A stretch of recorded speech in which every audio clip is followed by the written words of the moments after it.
বন্ধুরা দেখুন, আজকে একটা নতুন রেসিপি করব। জোরাল মাছের কুমড়ো পাতা দিয়ে ভাপা। প্রথমে মাছগুলোকে কেটে ধুয়ে লবণ হলুদ মাখিয়ে নিয়েছি। এবার পেঁয়াজ সর্ষে বাটা দিয়ে দিলাম, কুচনো টমেটো, কুচনো পেঁয়াজ, কাঁচা লঙ্কা, লবণ, হলুদ, লঙ্কার গুঁড়ো পরিমাণ মতন দিয়ে দিলাম, কাঁচা সর্ষের তেল দিয়ে দিলাম। এবার মাখিয়ে নিব ভালো করে।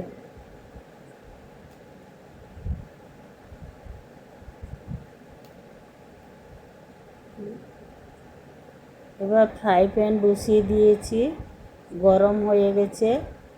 অল্প তেল দিয়ে দিব, তার উপরে কুমড়ো পাতা ধুয়ে রেখেছি ওটা দিয়ে দিব, দিয়ে মাঝখানে ওই মাখানো মাছগুলো দিয়ে দিব।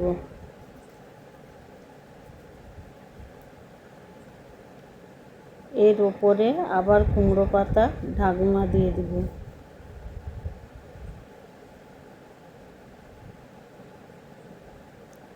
দেখুন বন্ধুরা, এবার ঢাকনা দিয়ে দিব, লো আঁচে ভাজবো, মাছটা সেদ্ধ হয়ে যাবে।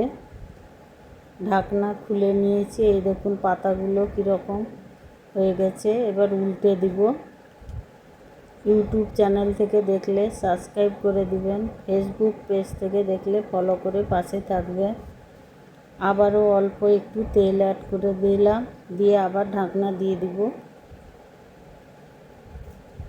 রেসিপিটি ভালো লাগলে লাইক কমেন্ট শেয়ার করে দিবেন। মাছটাকে ভালো করে উল্টে পাল্টে ভেজে নিব। দেখুন পাতাগুলো ভাজা হয়ে গেছে। রেসিপিটি খেতে ভালো লাগে, ভাতের সঙ্গে, গরম ভাতের সঙ্গে পাতা শুদ্ধ খাওয়া যায়। এই দেখুন পাতা খুলে দেখিয়ে দিচ্ছি, মাছগুলো সেদ্ধ হয়ে গেছে, পাতাগুলো সেদ্ধ হয়ে গেছে।